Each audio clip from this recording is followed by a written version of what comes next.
Bonjour à tous chers frères et sœurs, j'espère que vous allez bien, que vous êtes levés de bonne humeur et que vous êtes prêts à entendre ce que le Seigneur peut avoir à nous dire ce matin. En tout cas, je suis ravie d'être avec vous. Est-ce que vous saviez que les sciences sociales ont évalué qu'il a existé environ 10 000 religions depuis le début de l'humanité? Ça paraît incroyable, mais quand on y réfléchit bien, ça montre qu'au plus profond de chaque être humain, il y a ce désir inné, naturel de vouloir adorer quelque chose qui est au-dessus de nous, un être supérieur.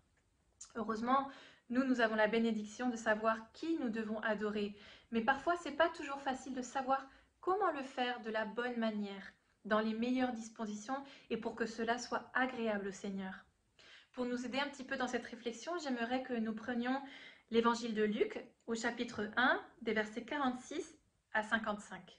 Marie est en visite chez sa cousine Élisabeth et Élisabeth vient de lui dire qu'elle est une femme bénie entre toutes les femmes parce que Dieu l'a choisie pour donner naissance au futur Messie. En entendant cela, Marie réagit avec une prière qui vient du plus profond de son cœur. Et nous allons la lire. Donc au verset 46. Mon âme chante la grandeur du Seigneur, et mon esprit se réjouit à cause de Dieu mon Sauveur, car il a bien voulu abaisser son regard sur son humble servante. C'est pourquoi, désormais, à travers tous les temps, on m'appellera bienheureuse, car le Dieu Tout-Puissant a fait pour moi de grandes choses. Lui, il est saint, et sa bonté s'étendra d'âge en âge sur ceux qui le craignent. Il est intervenu de toute sa puissance et il a dispersé les hommes dont le cœur était rempli d'orgueil. Il a précipité les puissants de leur trône et il a élevé les humbles. Il a comblé de biens ceux qui sont affamés et il a renvoyé les riches les mains vides. Oui, il a pris en main la cause d'Israël. Il a témoigné sa bonté au peuple qui le sert, comme il l'avait promis à nos ancêtres, à Abraham et à ses descendants pour tous les temps. Quelle merveille, n'est-ce pas? Et je pense que si on prend le verset 46, nous avons une parfaite définition de ce qu'est l'adoration. Mon âme chante la grandeur du Seigneur. Parce que l'adoration, c'est ça. C'est simplement reconnaître qui est Dieu, quels sont ses attributs. C'est nous positionner, nous, dans notre position de créature devant le Créateur. C'est reconnaître qui il est, le proclamer et lui dire à lui que nous l'aimons parce qu'il est tout cela. Mais aussi parce qu'il a fait tellement de choses à travers l'histoire. Et c'est bien ce que fait Marie. Et si vous regardez bien, dans chacune de ces phrases, le sujet principal, c'est Dieu. Il a bien voulu. Le Dieu Tout-Puissant. Il est saint. Sa bonté. Il est intervenu. Sa puissance.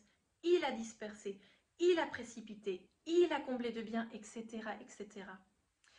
Quand nous adorons le Seigneur, nous devons le mettre lui au centre. Nous devons nous concentrer sur qui lui est. Et c'est vrai que parfois, on peut passer par des situations compliquées où on ne se sent pas d'adorer.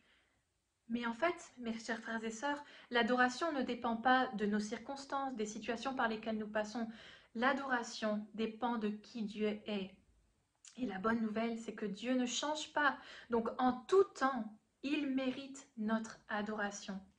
Mais alors comment le faire pour que cela lui soit agréable?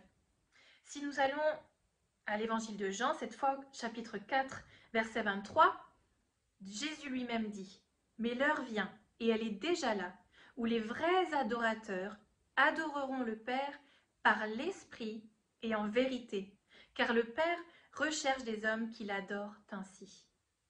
Par l'Esprit et en vérité. Si nous voulons vraiment adorer le Seigneur, nous devons connaître sa parole. Parce que nous ne pouvons pas adorer quelqu'un que nous ne connaissons pas. Et quand nous voulons prier, parfois il suffit simplement de prendre notre Bible, de parcourir les passages, de voir ce qu'il a fait, qui il est, ses attributs, et le dire dans nos prières. Seigneur, tu es grand, Seigneur, tu es puissant, Seigneur, tu as fait ceci dans ma vie, Seigneur, tu es incroyable, et vraiment le dire avec conviction, parce que c'est ce qu'il mérite. Nous pouvons aussi l'adorer en esprit, et ça, c'est parce que en nous, il y a l'Esprit du Seigneur qui se connecte avec le Seigneur quand nous l'adorons.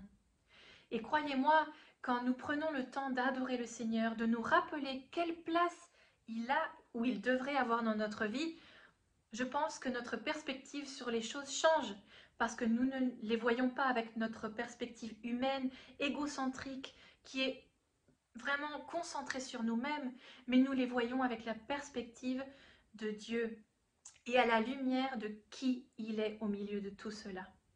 Donc je pense que dans les prochains jours, je vous encourage vraiment, mes chers frères et sœurs, à prendre le temps de commencer votre temps de prière, non pas en disant je, même pas je te loue, mais vraiment dire Seigneur, tu es. Et je pense que au fur et à mesure des jours, en nous basant sur sa parole et en prenant le temps de vraiment proclamer qui il est et le reconnaître dans nos vies, nous allons voir du fruit, nous allons voir des changements. Peut-être pas dans nos circonstances, mais au moins dans notre attitude face à nos circonstances. Alors, chers amis, adorons le Seigneur, louons-le pour qui il est et remercions-le pour tout ce qu'il a fait et fera encore. Je vous souhaite une bonne journée, mes chers frères et sœurs, et je vous dis à la prochaine.